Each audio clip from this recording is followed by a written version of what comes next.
TDP MLA Nandamuri Balakrishna అసెంబ్లీలో చేసిన అనుచిత వ్యాఖ్యలపై సర్వత్రా విమర్శలు వెల్లువెత్తుతున్నాయి. ప్రముఖ నటుడు చిరంజీవిని వాడు వీడు అంటూ మాట్లాడడం పట్ల అభిమానులు తీవ్ర ఆగ్రహం వ్యక్తం చేస్తున్నారు.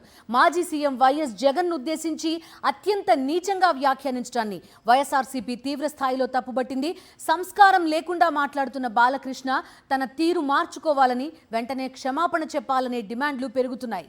మెగాస్టార్ చిరంజీవిని ఉద్దేశించి హిందూపురం ఎమ్మెల్యే సినీ నటుడు బాలకృష్ణ శాసనసభలో అభ్యంతరకర వ్యాఖ్యలు చేసిన సంగతి తెలిసిందే. చిరంజీవిని ఏకవచనంతో సంబోధిస్తూ ఎవడు అంటూ మాట్లాడారు. అంతేకాదు, మాజీ ముఖ్యమంత్రి వైఎస్ఆర్సీపీ అధ్యక్షుడు వైఎస్ జగన్మోహన్ రెడ్డిని ఉద్దేశించి అభ్యంతరకర వ్యాఖ్యలు చేశారు. బాలకృష్ణ తీరుపై అటు చిరంజీవి అభిమానులు, ఇటు వైఎస్ఆర్సీపీ నేతలు తీవ్రస్థాయిలో మండిపడుతున్నారు. నిజంగా ఒక సభ్యత సంస్కారం ఉన్నటువంటి వ్యక్తి అయితే అసలు తన తండ్రికి జరిగినటువంటి అవమానం రోజే ఆయన ఇప్పుడున్నటువంటి వాళ్ళ బావగారి మీద తిరగబడాల్సినటువంటి పరిస్థితి ఉండేది. ఆ రోజు వైస్రాయ్ హోటల్లో వీళ్ళంతా క్యాంప్ పెట్టి సొంత తండ్రిని రోడ్డు మీద నించోబెట్టి బట్టలు ఓడదీసి చెప్పులు ఇసిరి ఆయన అవమానపరిచిన రోజునే వాళ్ళ బాలకృష్ణ అనేటువంటి వ్యక్తి చచ్చిపోయినట్టు. వైఎస్ఆర్ సాయం చేయకపోతే బాలకృష్ణకు జీవిత ఖైదు పడేదన్నారు మాజీ మంత్రి పేర్ని నాని. ఆయన సినిమా విషయంలోనూ, క్యాన్సర్ ఆసుపత్రి నిధుల విడుదలలోనూ జగన్ చేసిన సాయాన్ని బాలకృష్ణ మర్చిపోయినట్టున్నారని గతాన్ని గుర్తు చేశారు పేర్ని నాని. అంత హుందాగా ప్రవర్తించినటువంటి జగన్మోహన్ రెడ్డి గారి గురించి మాట్లాడే భాష. వాళ్ళ తండ్రి గారు ఏం చేశాడు మీకు సాయం తెలీదా? యావజ్జీవ కారాగారం అనుభవించాల్సినోడు కదా. జీవితంలో మర్చిపోతాడు ఎవడన్నా? మనిషి జన్మెత్తినోడు చిన్న సాయం చేస్తే ఎవరు కూడా మర్చిపోరు. అట్లాంటిది ఏమవ్వాలి? ఏం చేశారు? కొడుకు సాయం చేశాడే తెలీదా?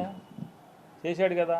అడగంగానే హాస్పిటల్ బిల్లు కోసం డాక్టర్ హరికృష్ణ, ఎవరైతే ఆరోగ్యశ్రీ చూసేవాడు హరికృష్ణతో మాట్లాడలేదు. మా బావ ఉండగానే బిల్లులు ఆగిపోయినాయి, మాకు బిల్లులు ఇప్పించండి అని అడగలేదా? బిల్లులు ఇవ్వలేదా జగన్ గారు? వైఎస్ జగన్, చిరంజీవి ఇద్దరూ ఎదుటి వారిని గౌరవించే వ్యక్తులు, ఎవరిని తక్కువ చేయాలనుకునే వ్యక్తులు కాదు. అలాంటి వారిని టార్గెట్ గా చేసుకుని చాలా తేలికగా మాట్లాడారు బాలకృష్ణ. ఇది చాలా తప్పు. ఇక ముందు అలా చేయవద్దు అని బాలకృష్ణకు సూచించారు మాజీ ఎంపీ వంగా గీత. చిరంజీవి గారు ఎప్పుడు ఎదుటివాడిని గౌరవించే వ్యక్తి, జగన్ గారు కూడా అంతే. ఎవరిని తక్కువ చేయాలనుకునే వ్యక్తి కాదు. ఇద్దరి గురించి మీరు చాలా తేలికగా మాట్లాడరు. ఇది చాలా తప్పు. చిరంజీవి గారు వెంటనే ఆయన ఎక్కడో విదేశాల్లో ఉంటే స్టేట్మెంట్ కూడా ఇవ్వటం జరిగింది. ఆ రోజు జరిగిన సంఘటన అందరికీ తెలుసు, ప్రతి ఒక్కరికి ఈ విషయాలు అన్నీ తెలుసు. అన్నీ కూడా ఇప్పుడు మహేష్ బాబు డైలాగ్ లాగా ఎవరైనా మనుషులు అబద్ధం ఆడొచ్చు, ఎవరైనా అబద్ధం ఆడచ్చు, కానీ గూగుల్ తల్లి అబద్ధం ఆడదు. అన్ని వీడియోలు రికార్డ్ అయిపోయి ఉంటాయి. మీరు రికార్డులు తీసి చూడండి. గతంలో కూడా పలు సందర్భాల్లో నోరు అదుపు లేకుండా బాలకృష్ణ మాట్లాడిన విషయాన్ని రెండు తెలుగు రాష్ట్రాల్లో పార్టీలకు అతీతంగా నేతలు, రాజకీయ విశ్లేషకులు, పరిశీలకులు గుర్తు చేసుకుంటున్నారు.